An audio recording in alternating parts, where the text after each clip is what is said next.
எங்கள் வீட்டில் குருமா குழம்பு வைக்க போகிறோம்.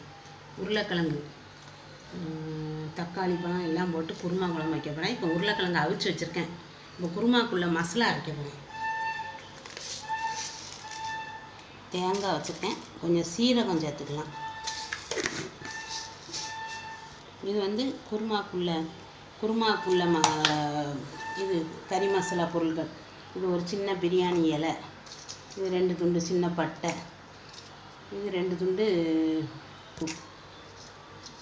இது 3 சின்ன கிராம்பு, 2 ஏலக்காய், இது ஒரு ஜாதி பத்திரிப்பூ, இது சோம்பு, இது கொஞ்சம் இஞ்சும் ஒரு 4 பூண்டு அரிசியும் எல்லாம் போட்டு அரைச்சிட்டு வந்துடலாம். முந்திரி பருப்பு இருந்தாலும் முந்திரி பருப்பு ஒரு 5-6 பருப்பு போட்டுருக்கேன்.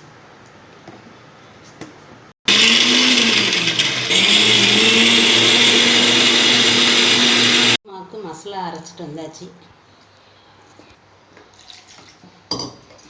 குருமா குழம்புக்கு தாளித்து வேக போட போகிறேன்.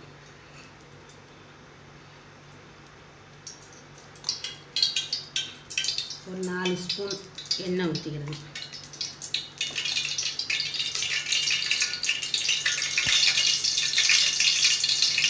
கடுகு உளுந்த பருப்பு போட்டு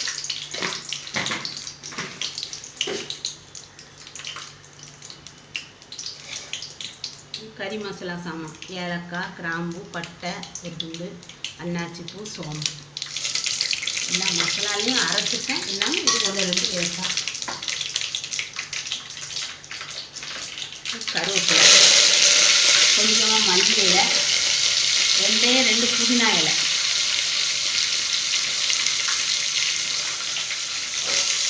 அப்புறம் வெங்காயம், தக்காளி எல்லாம் சேர்த்துக்கணும். வெங்காயம், தக்காளி, பச்சை மிளகாய்,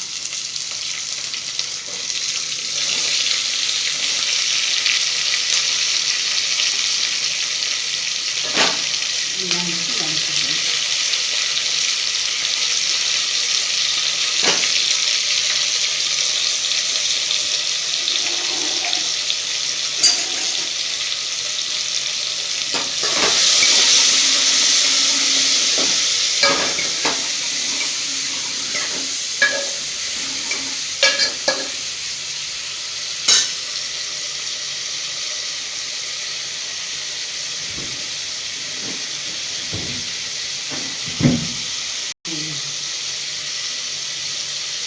கொஞ்சமாக இஞ்சி பூண்டு போட்டுக்கணும்.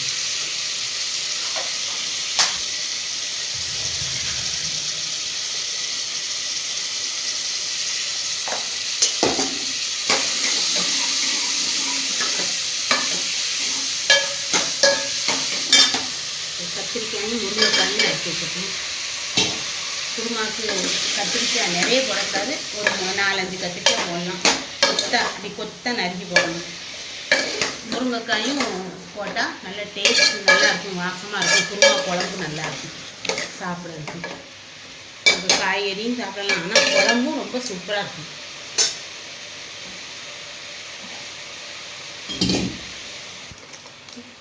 குருமாவுக்கு தேவையான மசாலா, வத்தல் பொடி போட்டுக்கணும்.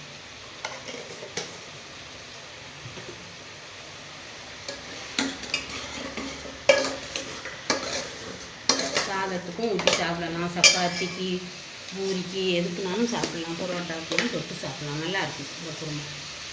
மல்லிப்பொடி போட்டு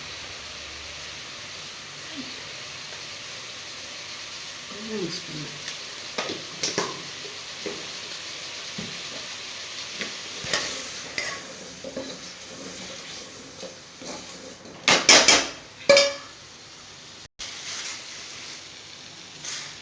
இப்போ காய்கறிக்கு தேவையான உப்பு போட்டுக்கணும்.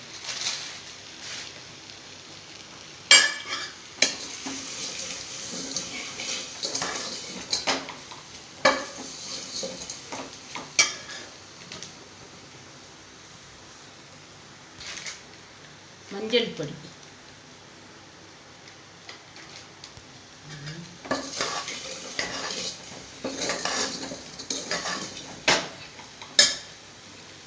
இந்த மசாலா அரைச்சிருக்கணும்.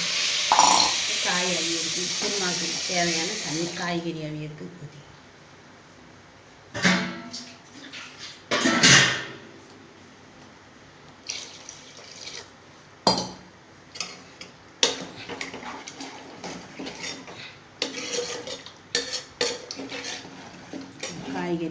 அரையணும். இப்போ மூடி வச்சிடலாம்.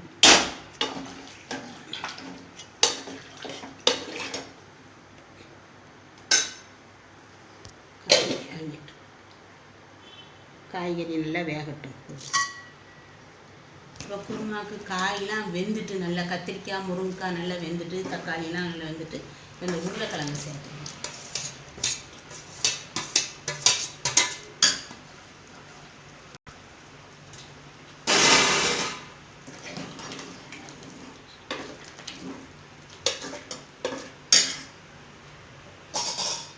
அரைச்சி வச்ச தேங்காயை சேர்த்துக்கலாம்.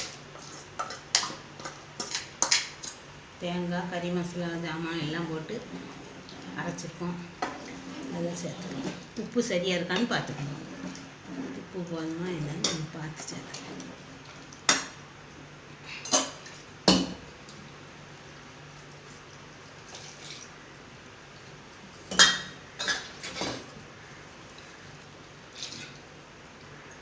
உங்களுக்கு எந்த அளவுக்கு நமக்கு கிரேவி வேணுமோ அந்த அளவுக்கு சேர்த்துக்கலாம். தண்ணி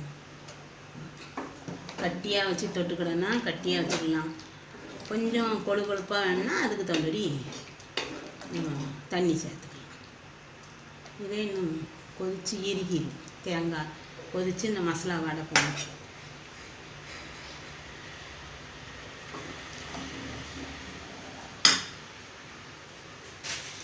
உப்பு சேர்த்துக்கலாம்.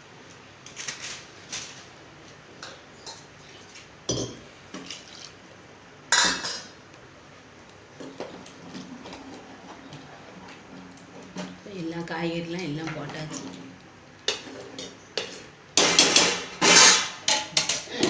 கொதிச்சு மசாலா வாடும்.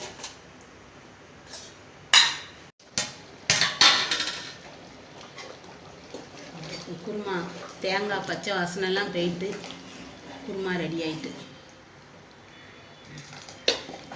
சாதத்துக்கு ஊற்றி சாப்பிட இந்த அளவுக்கு இருக்கும். நேரம்னா இது இன்னும் கொஞ்சம் இருக்கும். சப்பாத்திக்கு பூரிக்கு எதுக்குனாலும் சாப்பிட்லாம். புரோட்டாக்கு எதுக்குனாலும் சாப்பிட்லாம். நல்ல டேஸ்ட்டாக நல்ல வாசனையாக இருக்குது. இப்போ அடுப்பை ஆஃப் பண்ணி இறக்கி வச்சிடலாம்.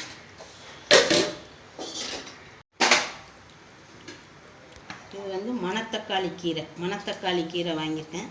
அதை நல்லா ஆஞ்சிட்டு கழுவி அள்ளி வச்சுருக்கேன். இப்போ மணத்தக்காளி கீரை பொரிக்க போகிறேன். இது மணத்தக்காளி கீரைக்குள்ள பொரிக்கிறதுக்குள்ளது. இது வெங்காயம் ஒரு பல்லாரி நறுக்கி வச்சுருக்கேன். சின்ன வெங்காயம் போட்டுக்கலாம், எந்த வெங்காயம்னாலும் போட்டுக்கலாம். இது நான் பெரிய வெங்காயத்தில் ஒன்று நறுக்கி வச்சுருக்கேன். இந்த 2 மிளகாய் வத்தல் வச்சுருக்கேன். இது கொஞ்சம் துவரம் பருப்பு அவிச்சு வச்சுருக்கேன். இது வந்து தேங்காயும் சீரகமாக அரைச்சி வச்சுருக்கேன். பருப்பு போட்டு பொரிச்சாங்கன்னா அந்த கீரை கசப்பு தெரியாது, நல்லா டேஸ்ட் நல்லாயிருக்கும். அதனால் பருப்பு அவிச்சு வச்சுருக்கேன், வேக வச்சு வச்சுருக்கேன்.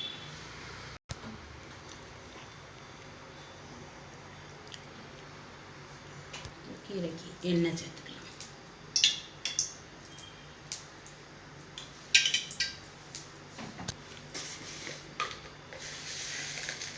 கடுகு ஒன்று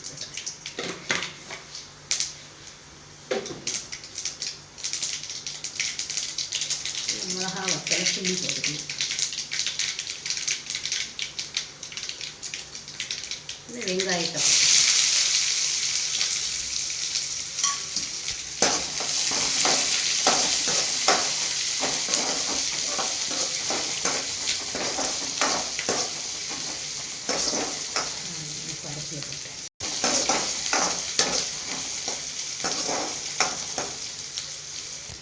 கீரை அள்ளி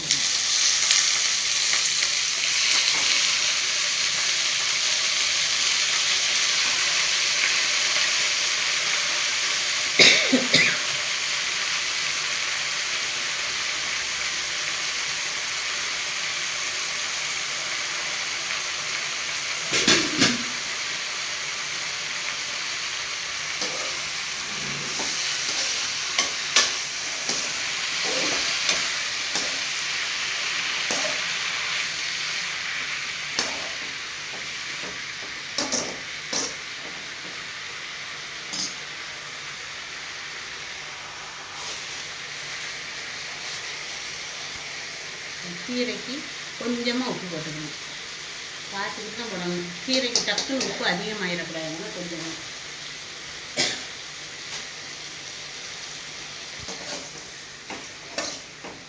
கீரைக்கு வந்து எந்த கீரைக்குமே உப்பு வந்து அதிகமாக போடக்கூடாது, கச்சிரும். காணாட்டா 2வது போட்டுக்கலாம், முதல்ல கொஞ்சமாக தான் போடணும்.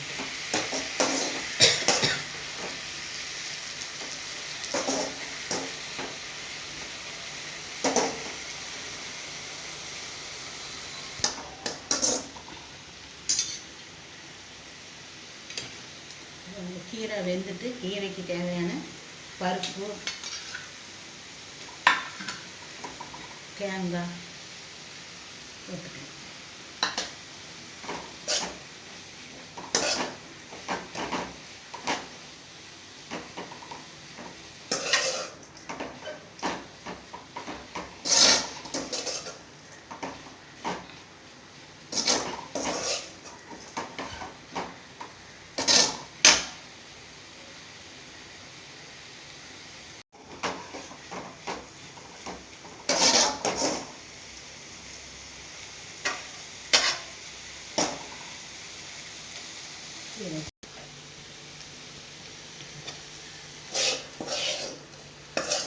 கீரைக்கு பருப்பு தேங்காயெல்லாம் போட்டு பருப்பு தேங்காயில் உள்ள பச்சை வாசனைலாம் போயிட்டு கீரையை அடுப்பை ஆஃப் பண்ணி இறக்கிக்கலாம்.